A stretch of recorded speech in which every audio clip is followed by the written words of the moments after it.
नमस्कार दोस्तों, इस वीडियो में हम लोग जानेंगे Flipkart credit card, S credit card, माइजोन credit card, axis bank का ऐसा जितना भी क्रेडिट कार्ड है सारे का बिल यानी ड्यू पेमेंट हम लोगों को कैसे करना है। इसके अलावा मान लीजिए मेरे पास Flipkart Axis Bank credit card है तो उसका बिल जनरेशन कब होता है, हम लोगों को पेमेंट कब करना होगा और कैशबैक जो अर्न करते हैं वो हम लोगों को कैसे मिलेगा। वहीं किसी भी क्रेडिट कार्ड के कस्टमर से अगर मंथली या एनुअली टारगेट अचीव नहीं हो पाता है तो एट द एंड उन्हें एक ऐसा टिप्स भी देंगे जिसे फॉलो करके टारगेट अचीव करने के साथ साथ बेनिफिट भी उनका 2 गुना हो जाएगा। तो चैनल को अब तक आपने सब्सक्राइब नहीं किया है, देर किस बात की, चैनल को सब्सक्राइब करें, साथ ही पूरी जानकारी और पेमेंट वाला प्रोसेस के लिए वीडियो के एंड तक बने रहें। दोस्तों, एक्सिस बैंक का जितना भी पॉपुलर क्रेडिट कार्ड है सारे का अप्लाइंग वीडियो इस चैनल पे अवेलेबल है, आप वहां से देख सकते हैं या फिर सारे वीडियो का लिंक मैंने डिस्क्रिप्शन में दे दिया है, वहां पे विजिट कर सकते हैं। शुरुआत करते हैं बिल जनरेशन को लेकर। तो मान लिया जाए किसी कस्टमर का क्रेडिट कार्ड 15 तारीख या उससे पहले आ जाता है और वो कस्टमर उसे ज्वाइन कर लेता है तो उसी महीने के 16 तारीख से लेकर उनका काउंट शुरू हो जाएगा, यानी 16 तारीख से लेकर अगले महीने के 15 तारीख तक उनका काउंट चलता रहेगा। उस एक महीने के बीच जितना भी ट्रांजैक्शन आपने किया है वो काउंट होगा उस एक महीने में। उसके बाद फिर उसी लास्ट डेट को यानी 15 को, अगले महीने के 15 को आपका बिल, 15 को या 16 को कह सकते हैं, आपका बिल जनरेट हो जाएगा। जैसे मान लीजिए मेरे पास Flipkart Axis Bank credit card आया, मैंने उसे 15 तारीख या उससे पहले मैंने ज्वाइन कर लिया और 16 तारीख से उसका यूज करना शुरू कर दिया। तो फिर 16 तारीख यानी अगर मैंने 16 सितंबर से यूज करना शुरू किया है तो अगले महीने यानी 15 अक्टूबर को उसका पूरा एक महीने का टेन्योर पूरा हो जाएगा और उसी 15 तारीख को बिल जनरेट हो जाएगा, या फिर 16 को, कभी कभी लेट भी हो सकता है, तो 15 या 16 को बिल जनरेट हो जाएगा। उसी तरह से अगले महीने का टाइम चलेगा 16 अक्टूबर से लेकर 15 नवंबर तक, फिर उसका बिल जनरेट होगा 15 नवंबर को, फिर 16 नवंबर से लेकर 15 दिसंबर तक, फिर उसका बिल जनरेट होगा 15 दिसंबर को। इसी तरह से आगे चलता चला जाएगा। अब बिल जनरेशन तो हम लोग समझ गए, लेकिन उसका पेमेंट हम लोगों को कैसे करना है। तो जिस दिन बिल जनरेट होगा यानी 15 या 16 तारीख को अगर मान लीजिए आपका बिल जनरेट होता है तो उस दिन से लेकर अगले महीने के 5 तारीख तक आपको बिल पेमेंट कर देना है, यानी लगभग आपको 20 दिनों का समय मिलता है।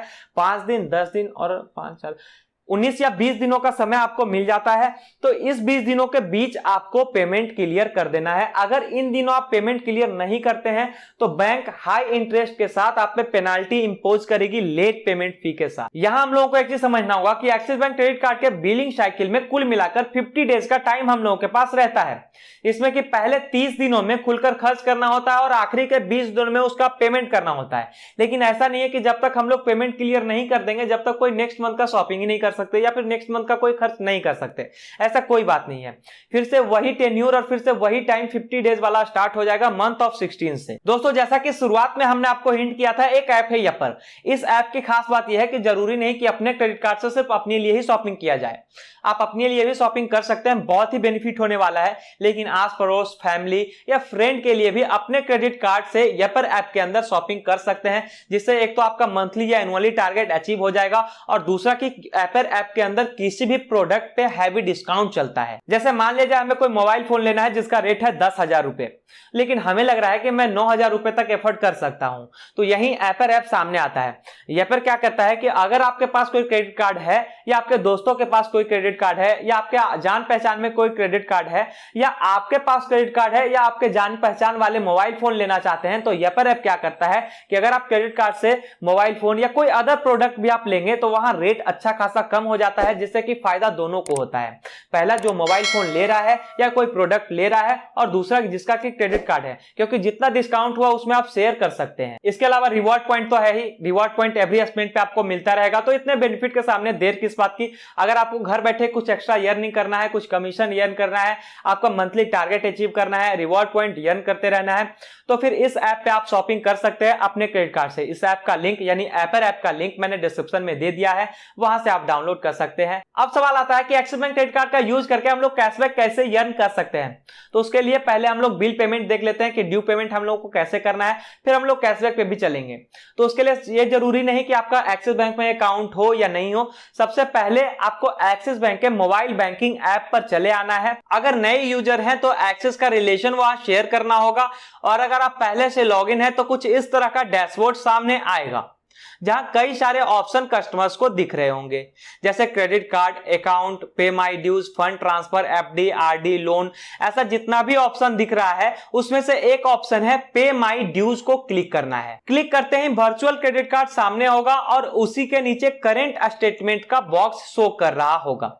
उस बॉक्स के अंदर ड्यू अमाउंट और ड्यू डेट साफ साफ लिखा रहेगा कि कस्टमर्स का टोटल ड्यू अमाउंट इतना हुआ, और मान लीजिए जैसे आप देख सकते हैं कि 5 सितंबर 2022 को इसे क्लियर कर देना है। ये हमारा Flipkart Axis Bank credit card का जो ड्यू डेट है वो 5 सितंबर 2022 तक इसे क्लियर कर देना है। लेकिन यहां एक और ऑप्शन मिल जाता है कि मिनिमम ड्यू अमाउंट, जैसे मान लिया जाए मेरे पास टोटल ड्यू अमाउंट है 25,000 कुछ रुपए।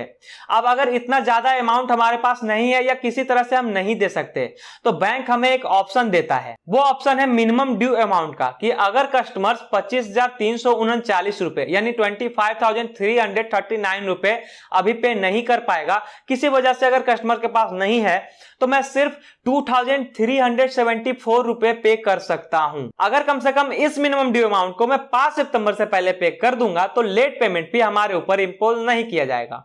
लेकिन एक बेलून सलाह है दोस्तों कि हर बार मिनिमम ड्यू अमाउंट को पे ना करें, वरना टाइम टू टाइम ड्यू बढ़ता चला जाएगा और कार्ड होल्डर का सिविल धीरे धीरे डाउन होता चला जाएगा। इसलिए मिनिमम ड्यू अमाउंट का ऑप्शन बिल्कुल ना रखें, क्योंकि एक तो ड्यू जो बढ़ता चला जाएगा उस पर फिर लेट पेमेंट भी इंपोज होता चला जाएगा, उसमें लिए आपको बहुत ही ज्यादा पेमेंट करने की आवश्यकता हो जाएगी। इसलिए कभी भी जब आपका रेयर केस हो ना, जब आपको लगे कि हमारे पास इतने ज्यादा अमाउंट नहीं है, तब वही आप मिनिमम ड्यू अमाउंट के ऑप्शन को चूज करें। अब जब आपने अमाउंट सेलेक्ट कर लिया है तो नीचे दो ऑप्शन मिलेगा। पहला मिलेगा कि एक्सिस बैंक से पेमेंट करना चाहते हैं, दूसरा मिलेगा किसी अदर बैंक से पेमेंट करना चाहते हैं।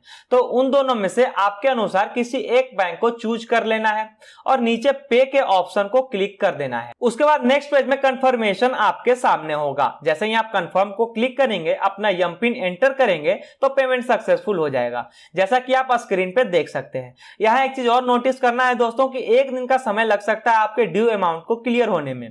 फिर से हमें होम पेज पे आ जाना है और पे माई ड्यूज के अंदर जाकर चेक कर लेना है कि आपका पेमेंट क्लियर हुआ या नहीं हुआ। तो ये छोटा सा प्रोसेस था दोस्तों, उम्मीद है कि आप लोग भी समझ गए होंगे। अब सवाल आता है कैशबैक को लेकर। तो जब कोई कार्ड होल्डर अपना बिल पेमेंट कर देता है, लेकिन उनका बिलिंग साइकिल तो चलता रहता है, मान लिया जाए 5 तारीख तक बिलिंग साइकिल चला, तो 5 तारीख से लेकर अगले 5-6 दिनों के बाद यानी लगभग 11 या 12 तारीख तक उनका जितना भी कैशबैक आपने अर्न किया है वो सारा स्टेटमेंट पे लोड कर दिया जाएगा।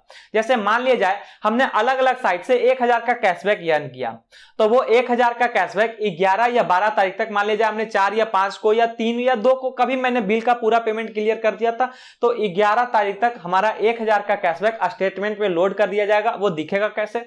तो अगले महीने का जो बिलिंग आएगा यानी जो जितना बिल आएगा उसमें 1000 माइनस करके ही नीचे शो करेगा। तो यह था दोस्तों एक्सिस बैंक क्रेडिट कार्ड का पूरा बिलिंग साइकिल और बिल पेमेंट करने का पूरा प्रोसेस।